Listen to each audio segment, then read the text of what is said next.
Welcome to the Radical Responsibility Revolution podcast.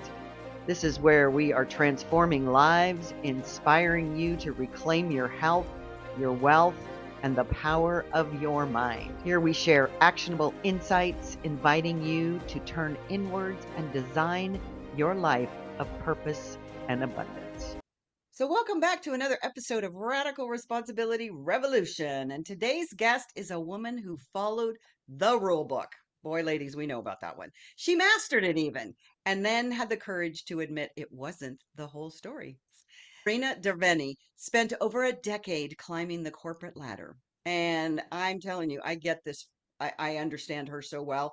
And I love this because she hit milestone after milestone after milestone, doing everything right, from high level executive roles to major partnerships. Her life looked like success from the outside. And yet, something inside kept asking a different question. Not what else can I achieve, but who am I becoming? Zerina's journey isn't rooted in collapse or catastrophe. It's rooted in consciousness. And in that quiet, unsettling moment, many women know way too well when the doing stops working and the thinking gets louder. It's this place that she is today. She helps women who are successful on paper, but lost in identity. Women standing in the messy middle. Oh, we love the messy middle, though, between who they've been and who they're becoming. Her work is grounded, values driven, deeply human, and refreshingly honest about what transformation actually requires. This conversation is about unlearning inherited definitions of success, reclaiming self trust, and learning how to navigate life's transitions without abandoning yourself in the process. Dorina, I'm so excited to have you with us today. And I am so thrilled to bring this story to this audience because you are just the epitome of what women are craving today. And that is get out of the hustle and follow your heart. So I want to start by asking, what is, at this point in your life, what is your superpower? Oh wow. Well, I'm so grateful first of all to be on the show, and I think, I love that question, and I have to pause for a second to really think about what my superpower is because, through my experiences, it's changed or I've led with it more. But I really think ultimately, and the reason why I went into coaching from corporate, I think my superpower really is that human connection, that empowerment capability. And that comes with intuition, that comes with wisdom, and that comes with a lot of, thought and research to it. But I definitely think my ability to empower is a superpower that I've been able to really, show in my coaching, and it's worked really well with clients. Absolutely. And that really is, you used the word wisdom. That's what I feel that women on the planet today are just stepping into, is their wisdom. And so sometimes we have to be in these corporate environments, or a lot of times, in order to find it, or at least be pulled towards it or pushed into it. So let's talk about that corporate path a little bit that society leads us all into. We all get the masculine playbook, go do this, right? So tell me what some of those ideas were that you got as a young woman that you were supposed to do, that you did, and you did so well, and yet it wasn't fulfilling. But let's talk about how that imprinting happened for you. Yeah, so for me, at my time when I was younger and just finishing school, I think most millennials my at my age were kind of, following that playbook. It's go to school, right? Get in a lot of debt, get Yeah. into the corporate world, work really hard to pay off your debt, and Yeah. then it's like climb the corporate ladder. And that to me was the only screenplay of success that I was familiar with. Now, I was just in the, I guess, time when social media started to become something that, my generation at least was aware of. But we were still taking a lot of like success notes from our environment and what we saw on TV and, what our friends were doing or our parents' friends were doing. So to me, I really this question had me thinking a lot because I've been asked this before. I'm like, where did I come up with this idea that I had to go through the corporate channel to become successful? And clearly that was what my environment was projecting. So I took that on as it was my responsibility to do that. Worked really hard and you know, I've been in three different roles at an executive level working in corporate, and I think regardless of the role I was going through the same phases. And that's when by the third time I was like, okay, this is, you know, and I reference this carefully, but this is a me problem. This is not a corporate problem. This is a me problem in a sense. I really need to align with what my core values are, and I need to be clear with what I want. Um, it's so interesting. A couple of months ago, I was at this restaurant and I ran into two girlfriends that I met in university who were no longer friends now, but we were friends in Mhm. university. And when I was telling them that I left corporate to become a life coach, their eyes widened and they're like, "How did you do that? Oh my God, I want to do the same thing." And for that moment, I was like, it's not necessarily like leaving corporate that's always the answer. It's really, again, kind of like my journey. It's really getting raw with what it is that you want, because, you know, our environment can only do so much, but we're the ones who are in control and we're the ones who are making these decisions. So I remember leaving that conversation with them and saying, look, this is my journey, and I hope you guys find your own journey. And it's not necessarily always leaving corporate. That's the solution. It's really hearing that inner voice and honoring it and doing some real work so that, you know, the next chapter of your life, you're living in more fulfillment and alignment versus this like robotic doing and just go with the flow and, you know, do what's been traditionally known as success, the path to success. So it's like rewiring that.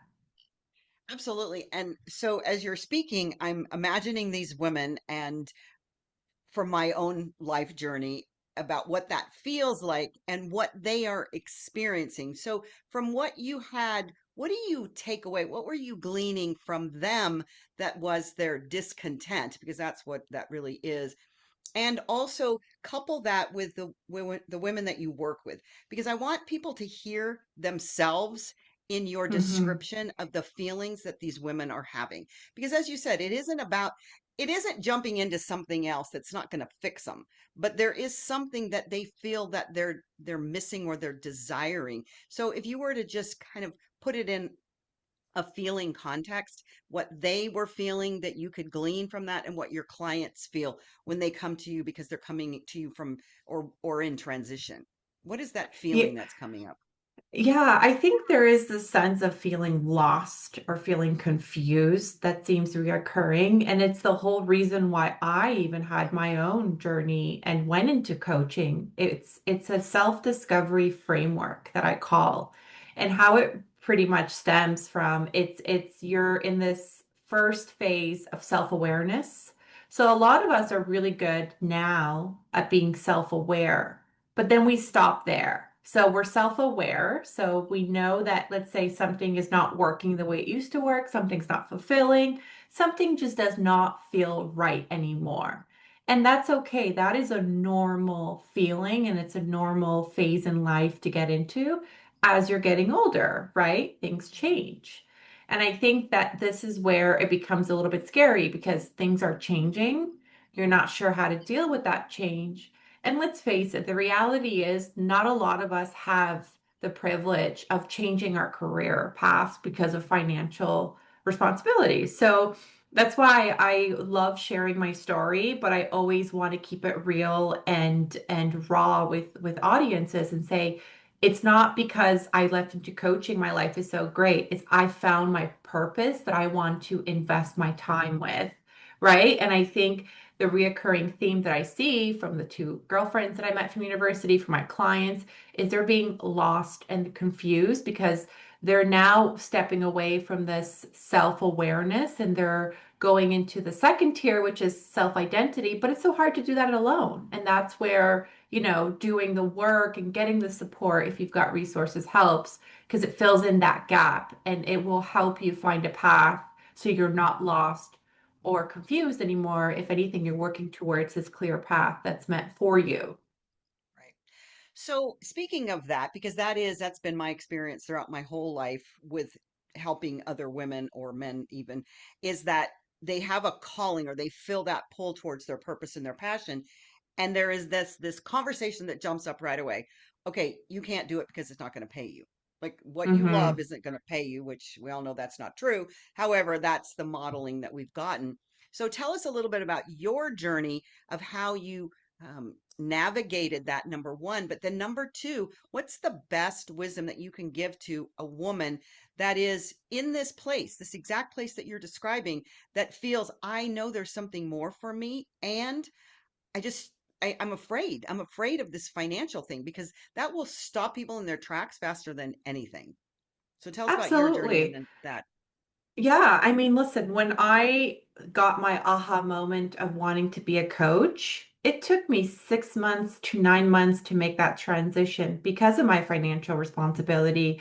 And I knew once I got into it, I personally planned for 1 year to not make any money. So I had to go into savings and really make sure that I set this pathway where, for a year I was going to focus on my career. But it really came down to one thing that I've never experienced before professionally, and it was this clarity that I got to. Now, this clarity was not a linear path. This clarity took me three different corporate jobs to get to, and it took me from getting to that self-awareness to that self-identity framework or self-discovery framework where I was like, this idea of me becoming a life coach felt so in alignment with my skills.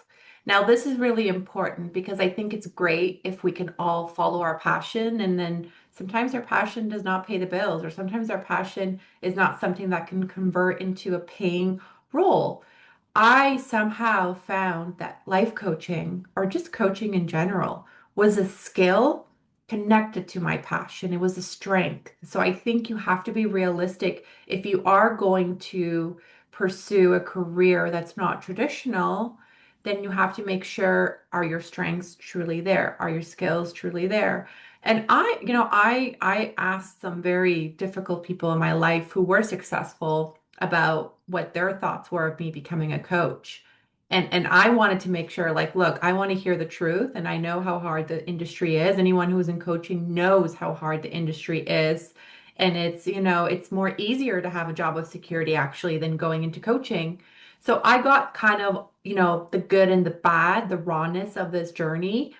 And because in my gut, Debbie, I still felt this excitement, fearful, but excitement. That's when I decided to honor it. So I think going back to your question, one of the biggest misconception that a lot of people have, according to even my coaching sessions with my clients, is we think that clarity comes through thought, and that's not the case. Clarity has to come from experience. It has to come from exploration. So if I didn't go through my journey, I would not have the clarity of being a life coach. Had you asked me that 5 years ago, I would have been like, oh, that's nice. But the level of investment and clarity and resilience that I've built because of that experience, I've honored it and really, I've had that opportunity to find clarity through exposing myself and putting myself in situations where then I was like, ooh, coaching, that makes sense for me, and created a realistic pathway for me to actually do it. So there is a lot of fluff out there, and there's a lot of stories that people share, which I can appreciate. They've reached levels of success, but nobody gives you the truth. And the truth is, you know, you have to know whatever you decide to do in life, there's going to be effort, and it's finding an industry, a role, a space, anything that you think is worth that investment. And if you've got to still explore, go through that journey. If you know what you want, go for it. And until you go for it, you really won't know because, again, clarity comes from experience. Yeah. I find that such a refreshing framework for life. And just watching, especially in the United States or the Western Hemisphere culture, it's all about go to school, and you should already know what direction, what framework you want to be in to get educated. which what you're saying is the complete opposite of that. And I'm not asking you to diminish your experience.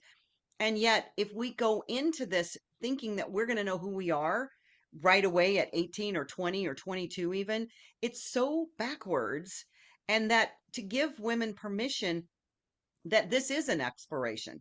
This is being curious. This is looking at who I am and what is it that lights me up, as opposed to I'm going to follow this track because somehow or another I've been told to do it or I'm supposed to do it or any conversation about that. So I'm not asking you to diminish your experience of going through that path. I would like to know, though, how you might counsel a woman or a girl literally that's 16 years old right now that says this is the messaging that I'm getting, and what might I look at differently, not to do it throw the baby out with the bathwater, but how might I look at it differently, because you do have this clarity from a very uh a recent experience. Like my clarity is 70 years past. And I Right, remember, right. but I've had a few more journeys in between. So I think it's important to talk to women that are coming behind you, that are approaching that same circumstance, and how to do it or think of it differently. What's the best wisdom that you have? Yeah, I think, when you're young, there is this excitement and you have this kind of mindset where you think you can pretty much conquer anything, but then you're so fearful because you don't have experience, right? So there is this like different waves of emotions that you feel. And the one advice I would give someone who is young and who is looking to start their career journey is first bring it back to like, what are my strengths? And I really emphasize on this because I think when you're able to be in an environment where your strengths can speak volume, I think it gives you the confidence and it gives you the resources, whether it's financial means, to pursue more of what you are in alignment with. So the normal human experience is that a lot of us won't know what that is when we're so young because we're still figuring things out. So if you can lean into your strengths more and figure out your career path, I think that might set you up for more success versus if you lean in with what's really good right now and what's working for others, kind of like the other way around, because you'll waste a lot of time on doing things for the sake of doing things versus maybe, excelling at certain things that you're good at so you can bring that experience, you can bring that strength into another industry or another career path. Because, like I said, the reason, for me, even why I even started my whole corporate journey was I was really good at partnerships. I was really good at relationships. I was really good at business because I was results oriented. Well, I'll tell you what, in coaching, all those are very important still. So I Mhm. tapped into my strengths, although I was not in the industry that was fulfilling. I figured that out later, and I used all that experience to give me confidence now to really tap into coaching.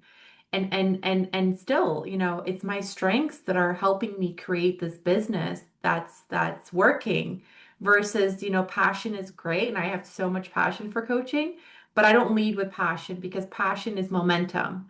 I lead with strength. That's what I'm good at and that's what's reoccurring and that's what I'm doing every day. It's not like oh, like this was great. It's no, I got to tap into what I'm good at. That's my confidence. And I feel like if you're young, you're still figuring out your strengths, but you have a pretty good idea of what you're good at. Are you good at numbers? Are you good at Mhm. people? Are you good at variety? Are you good at, you have to lean into what your strengths are and explore that. Right. That is such great wisdom, because that is not the modeling that we get. It's go do something, and the ultimate reward is the good job, so the good paycheck. So you're going to have this lifestyle that you desire. I mean, that's really the trajectory, and it's a masculine playbook, which is fine. It's worked for thousands of years, and yet it's just not serving women especially anymore.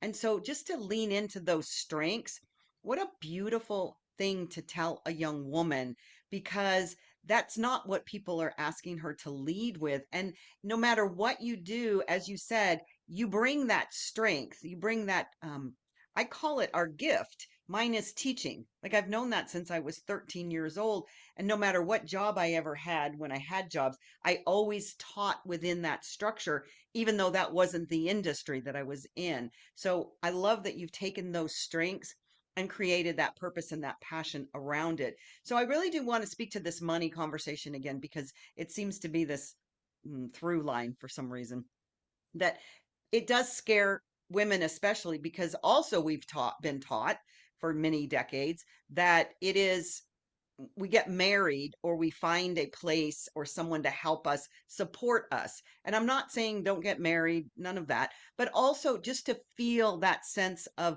agency and independence for ourselves. And when you have a job, it can feel burdensome.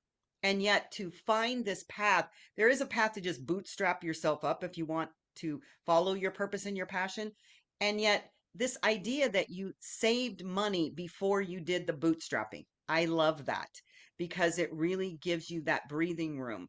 I I find that fear will keep you from your passion because the fear of the financial. So I want you to talk about it from your clients' perspectives of what that fear looks like and how do you lead them through if they're following this transition and they're moving into this space of their purpose. How do you give them this wisdom to let go of that fear? It's a process, right? And I think fear is definitely one of the biggest emotion that can help, that can take away our dreams and really, help us like get us to pursue certain paths. Fear and ego actually, but fear is better than ego. So I love dealing with fear versus ego. And really it starts with, understanding where that fear is coming from. A lot of the work that I do with my clients, it's first educating them that 95%, and that's not as conservative as scientists think, but 95% of our thoughts, our emotions, our habits, everything, our beliefs, our limiting beliefs are from the subconscious mind. So let's really talk about, where that fear is coming from. And then it's unpacking that, because as much as we can say, "Oh, don't worry, it'll be fine," or, focus on this, that fear is going to be reoccurring. And if you are going to take such a big step of really, investing in a new path for yourself, you need to make sure that that fear is smaller and there is this like humble realization of like, yes, I could potentially fail. However, that is only going to build more resilience and get me to where I need to get to, because I still have that value driven mindset of like, this is my purpose, this is my alignment. In my coaching, I'll be honest, I think, and as you can imagine, working with women, we're all about emotions. I don't put a lot of emphasis on emotions. Emotions are fleeing. It's bring it back to what's your purpose, right? So if you're a young woman and you're looking to build a purpose in your career, what is that purpose? I believe in, if you are wanting to build a family, if you are wanting to get married, do all those things. It's totally cool. Whatever it is that you want, let's work through it and make sure we're leading with purpose, not emotion. Because the moment we're leading with emotion, that's when it can get a little bit painful, the pathway. We can get discouraged versus like when I first started this business, I was so clear on me wanting to do this. I didn't let the first 6 months derail me. I didn't let, like, when people in my corporate circle were like, "Oh, hey, how's it going? How's this going?" I'm like, "It's going okay.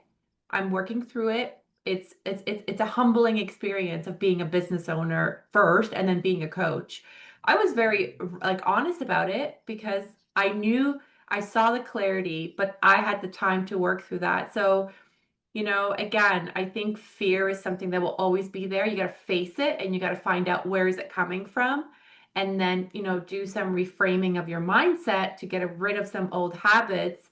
And then let's lead with purpose, right? And not lead with emotion. I think that's been a big shift, especially with my clients, is rewiring them to lead with purpose and get away from this misconception that society says you have to be happy. Well, guess what? Happy is a fleeting emotion. Sure, you want more moments of it, but that's just not the reality of life. And it's like, I feel like I'm like that mother fairy going around people and telling people that is not the normal human experience. When did we become so detached from the reality of life. It's obviously social media, it's everything, but it's like bringing it Mm-hmm. back to what really matters and the Mm-hmm. true human experience. Yes, absolutely. Speaking of social media, I just want to touch on that a little bit. You did mention in your journey, there wasn't a lot of that in the beginning because that is such an influence. That's why they call them influencers out there. So, from your experience with life coaching with your women clients right now, what is that? Well, first of all, I'm going to ask you what you advise them to do with social media. But second of all, what is the experience that you're having that this impressioning, this influencing is having with them? It's a lot, and it's unfortunately subconscious, right? So a lot of times, when I'm first working with a new client, I'm so curious to know where a lot of their desires are coming from, right? Where a lot of their wish list is coming from. Is it coming from your environment, like your close friends, family, mother, partner? And then what are you consuming day to day? I'm the first Mhm. person to raise my hand up and say, like, I like reality TV. I like social media. I get a lot of inspiration, right? But how much of that is dictating our subconscious Right. mind? So again, I think you got to go through the first step of awareness, Yeah. and then the second step, sorry, of educating people how our mind works before we can even Hmm. go to any solutioning. We need to implement the tools, right? Right. And Hmm. I realized actually late in my 20s that a lot of my intimate relationship habits were being stemmed from social media, this expectation. And then I had Hmm. to like go through my own awakening and be like, wait, this is not the reality of life. Like, I need to stop, or if I'm consuming something, I need to know what the reality is for my life. So a lot of times, when you ask clients how much are they consuming social media, it's usually, oh, not that much, or they'll put like, they'll put guardrails around it. But then once we actually start talking about it, you'll see how Hmm. much of their mindset has been, shifted because of what they're seeing on social media. And I'm there to remind them. It's so interesting. Every time I do this with clients, they get this sense of relief. I've given them this permission. And it's like, but Hmm. this is not the reality of life, and this is not how the human experience works. And I'm kind of coming in again. It's like the mother fairy coming Hmm. in and telling them this is how it works. This is the reality of life, in a sense of like normalcy versus this Hmm. unachievable expectation that we put on ourselves and social media has out there. And so it's Yeah. a conversation that I think starts from awareness to education Yeah. to then tapping in on how that's personally affecting them.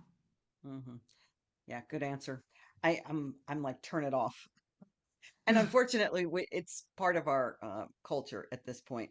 I do want to tap into a little bit of entrepreneurship since we, the women that you met the other day, were looking at you. I imagine they were probably, just imagining this, that they're looking at you with this longingness of, wow, she's got freedom. Because that's really what people perceive, especially when they're in the hustle culture of corporate anything.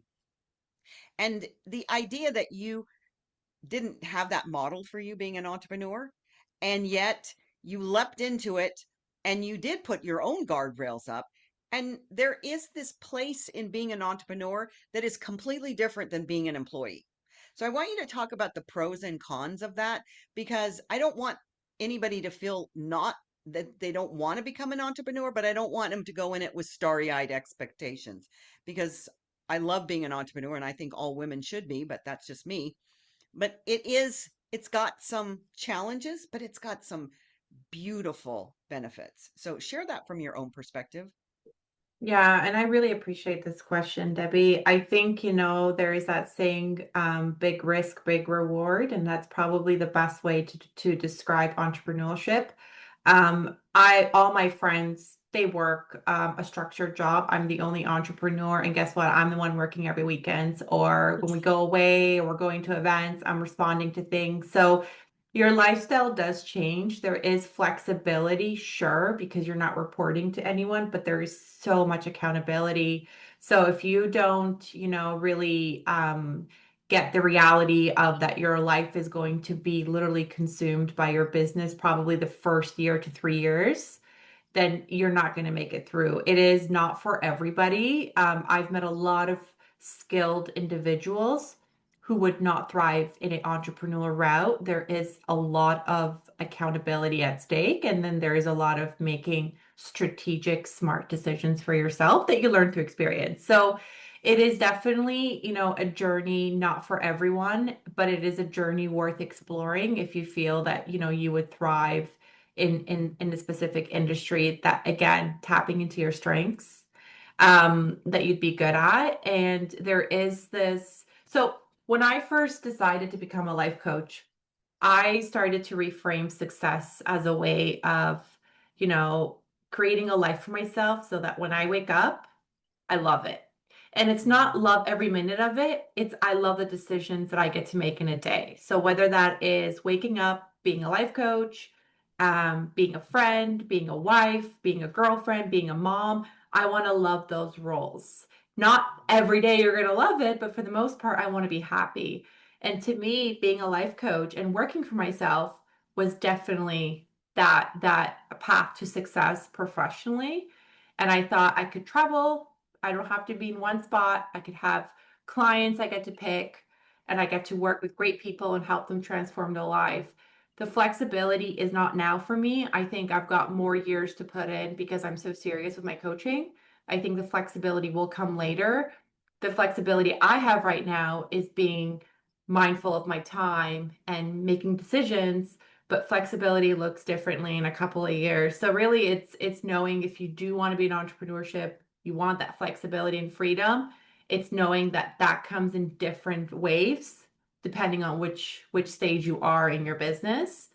And like I said, I've met some extremely talented people that cannot even do this. So I think it's not for everyone. And if it's seriously something that you're considering, I would have maybe shadow someone or like kind of like what I did. I asked some really tough questions very early on because I didn't want to be disappointed and I wanted the raw truth. So I'm someone who would rather hear the truth than hear a lie. So, what I do love about your answer so much is that your definition of success is not a dollar. No, no, Your and I value definition of that, by the success. way, Debbie. Well, no, I mean Right? it. I'm an But abundance I teacher. I don't, talk about money all the yeah, time, I but don't but lead by it. your success is right. Your success is defined by I want to light up from my life.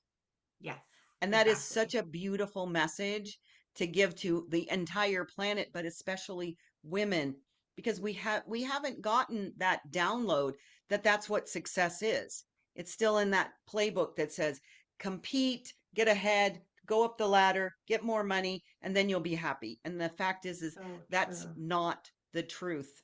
I'm sorry. Yeah. Got hair in my mouth.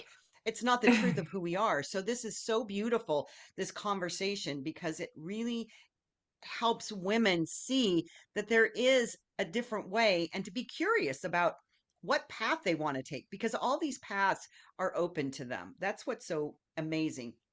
And we Hmm. talked about on the pre-call about the messy middle. So I want you to talk about the messy middle because I love the messy middle. And yet that is the most uncomfortable place.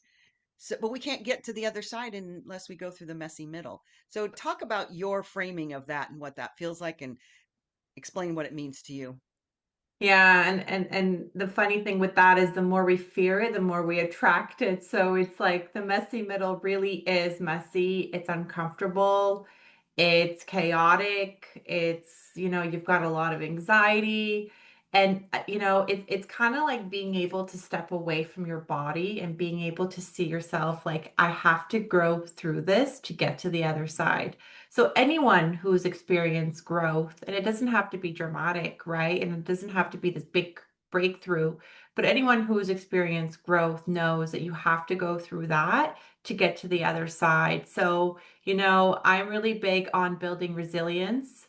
I think there is this, again, it's a bit cliche, but there is this thought process of, oh, be positive and this. And I think, sure, like, that sounds great, but that's not the reality. When I'm waking up every day, I don't want to do this. I'm feeling down. Things are not going right.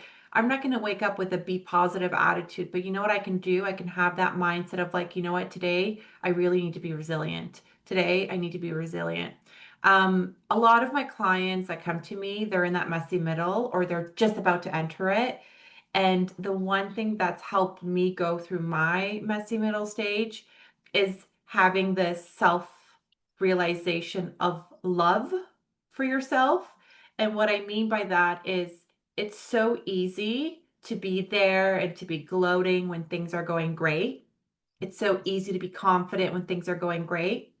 But Mhm. how are you treating yourself when things are going not so great? And it's a reminder to people like, look, this is the time now. You really need to show up for yourself.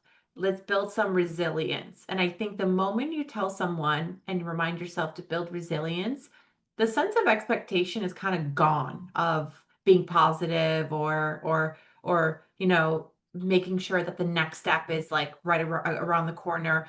When you're building resilience, you're not only setting yourself up for more of these growth journeys in the future, but you're focusing on what you can actually do at the moment that doesn't have this like cliche positive reinforcement. It's, I need to be resilient. I know in this life, if I want to make it through and be happy and stay in alignment, I need to be resilient. And I think now, in my 20s, I was confident for the sake of being confident. In my 30s, I'm like confident because I'm resilient. I can't wait for my 40s and 50s. So there's this like theme that you constantly learn. But the one thing and the one feature I admire in people so much, it's that resilience. And I think Mhm. we need to speak more about that. And resilience is something that, women have, and we have it so much for others, ironically. But when it Yeah. comes to ourselves, how much of that are we really, working on it, right? Because it's a muscle, Mhm. you got to work on it. So Yep. I really think that that's really important. And, the messy middle, it's interesting. You talked a little bit about the corporate journey, the path to success. And I think a lot of times, I was leading with significance. Like that was my main value is finding Mhm. significance through external validations, through whatever purpose I can, corporate, climbing the ladder. That was my significance. Money, Yeah. that was my significance, right? Now it's contribution. What value can I bring? That's what I'm Mhm. leading with. I'm not Mhm. saying that the other stuff are important, but those then come gradually and naturally Right. Mhm. versus the other way around. So, being in that messy middle, not only are we working on building resilience and helping you find your path, and by the way, your path is never clear, and that's how you know you're in the right direction. Yes. Then, I yeah, love that. then, right? Then it's like, Yes. let's lead with contribution. Let's lead with your value. And that gives someone a sense of understanding that this is their path. It's temporary, but keep them focused on their core values. Yeah. I love that you've said value so many times because that really truly is what I teach as the North Star.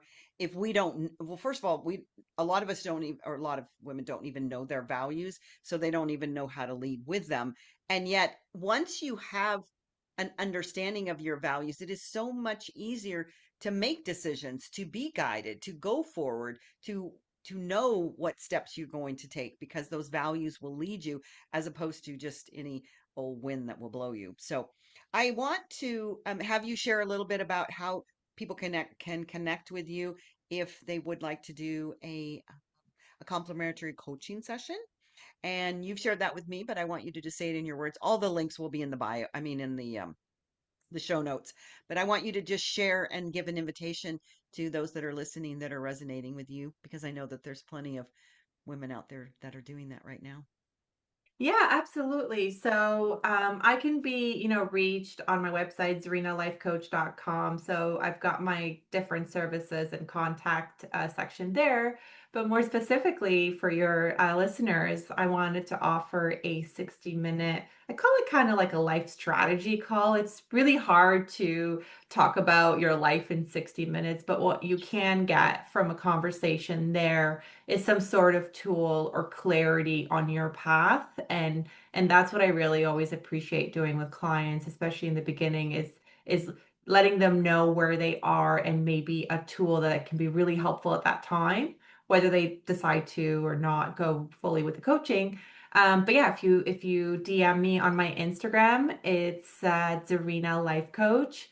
DM me the podcast name and put Yep. in 60 minutes. I will reach out and schedule that with you. And then from there, we can, have a conversation. But I am definitely offering this just for your listeners. And I think it'd be really Thank you. cool for listeners to take advantage of that and speak to someone. Yeah, I always Yeah.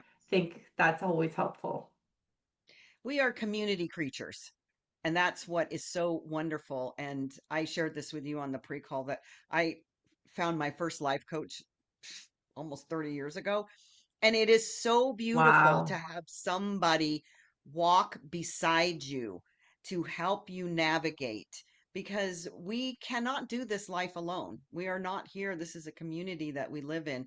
So I just really encourage everybody that's listening, that's resonating with you, to make that courageous move because it does take courage too to reach out and look to somebody to help you because that's what you're doing. That's the gift that you're bringing. That superpower is just that resilience, that strategy, that knowingness, those values. They're so important to us as women, and we are lifting up the planet in an energetic way. So I like to wrap things up by having you drop down into your intuition because I know you spend a lot of time in strategy and things like that. But we as women, we have this beautiful thing called intuition.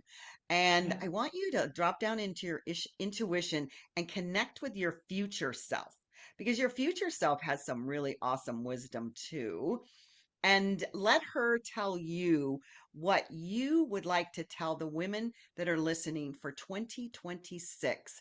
What is the most beautiful wisdom that you could give to the women today for 2026 just to begin their life in a different way than they have been living it? Because your future self has a different message than what is happening today. So listen to her for just a second.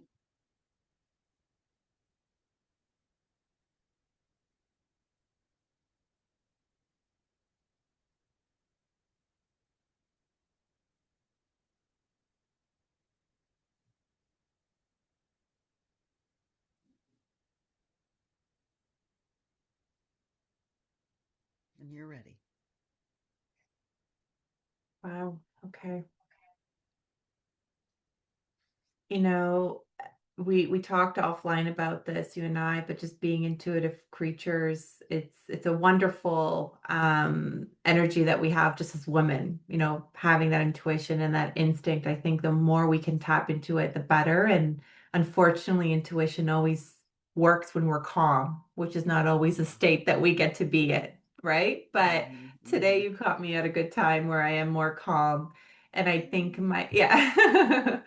And I think my future self right now would tell me, I think the reoccurring theme, even with my clients, because I don't know, 2025 was a really tough year for a lot of people. And I know it was the year of the snake, and I've heard so many different reasons of why this was a tough year. But I think politically, financially, spiritually, everything, it was a tough year for a lot of people. And the one reoccurring messaging I'm getting with a lot of unknowns and uncertainties, it's this keep going, mhm, right? This ignition to your body, to your fuel. It's keep going. And don't lose sight of that excitement and momentum in your own journey. I'm not relaying it to a result. It's your journey in life because life is beautiful. And the older we get, I think this is a reminder that we're grateful to be getting older, not fighting mhm, against it. We should be so grateful. This keep going, start, finish. Don't worry about the perfection in you and just keep going. And I think, that is a messaging that my older self is telling me because I'm still in the building stage. I probably will be here for a decade. Look, I think the reality of life is not to have it figured out. It's to mhm. have that excitement to keep going and not lose that momentum for myself, just like I do it with my clients. I need to make sure that I'm anchoring it for myself. So that would be probably a message I would, share. Oh, that's so beautiful. And yes, I agree with all of that. That is so wonderful that we aren't getting older, we're getting better. We're getting wiser. We are leading with that intuition and that love and that beauty and that connection and that communication. So it's a great time to be in this feminine energy. And I am just so blessed to have had you share with this audience today because you have great wisdom. And I shared with you on the pre-call, and I will say it for public consumption, that I don't know if I'll be on the planet, but about 20 or 40 years from now, you're going to be this incredibly wise woman. I mean, you're a wise woman now, but I know that you are so committed to your purpose and your passion, and that will Thank take you to you. places that you have not even imagined yet. So I'm excited to see where that is. So Thank thank you you so so much much, Debbie. I for being with appreciate us today. that. And Yeah. thank you for your wisdom and for your experience and for giving this platform. I really appreciate it. And, it's so great. And keep that, you have such a young energy and keep that energy going, okay? Because I love it. Well, I hope my desire and my intention is to be the same way when I'm 100. So I have to Oh, I work love out though it. to do that. So, all It's right. okay. Thank you so much. Thank you. Appreciate it.